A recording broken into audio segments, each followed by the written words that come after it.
Assalamualaikum warahmatullahi wabarakatuh. Nama saya dari Frederick Hermawan atas dengan NRP 5011752510778. Hari ini saya akan menjelaskan chapter 5 atau sabuk punggungan dan kerak benua. Kita masuk ke subchapter yang pertama. Ciri-ciri utama Pantura Gunung. Pendekatan ini memang pegunungan hasil dari tiga komponen yang saling terkait erat. Itu tektonik lempeng dan isositas, iklim, dan erosi. Tren di masa lalu cenderung fokus pada tektonik untuk menjelaskan pertumbuhan sabuk penggunungan dan mengesampingkan iklim dan erosi sebagai faktor yang relatif minor. Iklim berperan karena berinteraksi dengan tektonik, membantu mengontrol jenis dan tingkat pelapukan yang terjadi, dan pegunungan akan tumbuh lebih tinggi selama iklim berperan karena berinteraksi dengan tektonik, membantu mengontrol jenis dan tingkat pelapukan yang terjadi juga. Selanjutnya kita akan membahas tentang ketebalan dan karakteristik lapisan batu. Di sabuk pegunungan, batuan sedimen berlapis umumnya tebal dari 10 kilometer. Bisa dilihat dari foto ini. Kita jika batuan sedimen terdiri dari utama yaitu shale, pasir, dan kapur, kita dapat menyimpulkan bahwa endapan laut terjadi di tepi benua pasif. Benua pasif ini bisa dibalik ke chapter 3 atau chapter 4 yang saya udah jelaskan sebelumnya. Jika sedimen mengandung komponen vulkanik yang signifikan, lingkungan endapan adalah tepi benua aktif. Seperti yang tepi benua aktif itu saya udah jelaskan di video sebelumnya. Nah, bisa dilihat di gambar 5.4 dan 5.5. Selanjutnya, polanya lipatan dan patahan. Merekonstruksi posisi asli dan menentukan ketebalan lapisan batuan sedimen dan vulkanik di sabuk punggungan merupakan hal yang rumit karena dalam kebanyakan kasus batuan berlapis tersebut telah terlipat dan terpatahkan setelah terendapkan. Lipatan yang lebih rapat menunjukkan deformasi yang lebih besar. Patahan balik umum ditemukan terutama di daerah yang sangat terlipat. Lanjut ke metamorfosis dan plutonisme. Sebagian besar batuan metamorfik awalnya adalah batuan sedimen dan vulkanik yang pernah pernah terpendam dalam mengalami tekanan intens atau serta suhu tinggi selama orogeni. Batolit yang sebagian besar granit juga berasal dari lapisan bawah kerak. Alih-alih tertinggal dan membentuk magma yang migmatit yaitu magma yang dihasilkan dari pelelehan sebagian terkumpul penggunung dalam gumpalan besar yang bergerak ke atas lapisan kerak bumi. Patahan normal.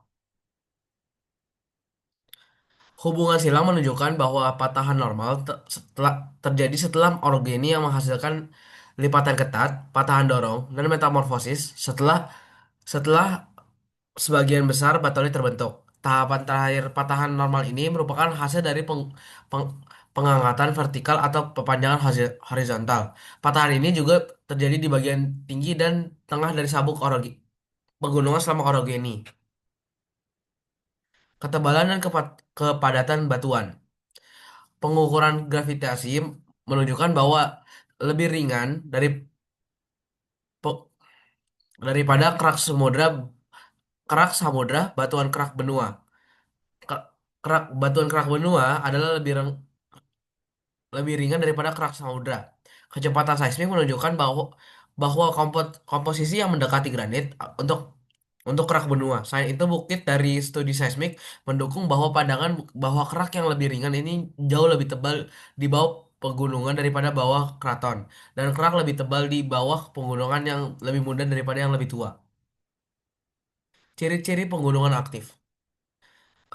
Yang udah pasti itu gempa bumi yang sering terjadi dan gunung api yang terisolasi yang terletak di atas batuan tua dalam sebuah pegunungan. Orogeni dan konvergensi lempeng.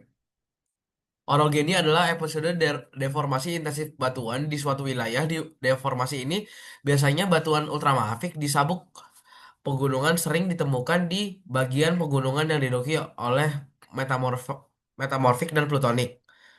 Nah, batuan pegunungan ultramafic sering disabuk menunjukkan efek metamorfosis yang telah mengubah unit batuan di sekitarnya. Dua produk metamorfosis berlapis dari batuan ultramafic menarik perhatian khusus. Salah satunya adalah serpentinit, batuan yang terdiri dari mineral serpentin. Loh. Orogeni dan konvergensi samudra benua. Konvergensi lempeng juga menjelaskan bahwa adanya batuan berlapis yang terlipat dan terpatahkan secara terbalik di pegunungan. Nah, pada akhir 1980-an dan 1990-an, para geolog mengembangkan model yang menjelaskan: satu, sabuk lipatan dan dorongan; dua, patahan simultan; tiga, bagaimana batuan metamorfik yang semula berada di kedalaman naik ke tingkat atas dalam sabuk pegunungan. Selanjutnya, konvergensi busur benua. Terkadang sebuah busur pulau bertabrakan dengan sebuah benua saat terjadi tabrakan. Busur seperti benua terlalu apung untuk disubduksi. Konvergensi berkelanjutan dari dua lempeng dapat menyebabkan lantai laut yang tersisa lepas dari busur dan menciptakan situs subduksi baru serta palung di sebelah laut busur. Bisa dilihat dari gambar 5.1C, yaitu yang ini. Orogeni dan konvergensi yaitu bunda benua. Jadinya tuh pegunungan yang kita temukan dalam benua-benua ini diyakini sebagai hasil dari konvergensi benua-benua. Jadinya setelah seperti apa yang saya jelaskan, jadinya konvergensi itu pergerakan itu saling mendorong sehingga kedua patahan tersebut membuat sebuah grup struktur geologi yang seperti pegunungan. Soalnya kedua dari kedua lempeng-lempeng ini sangat keras hingga dia saling mengadu dan menjadi patahan itu patahan pegunungan. Patahan normal. Patahan normal berkembang setelah orogeni di beberapa lingkungan. Salah satunya adalah ketika sebuah benua terbelah dan batas divergen terbentuk. Di beberapa pegunungan, terpecah menjadi blok-blok yang dibatasi oleh sesar.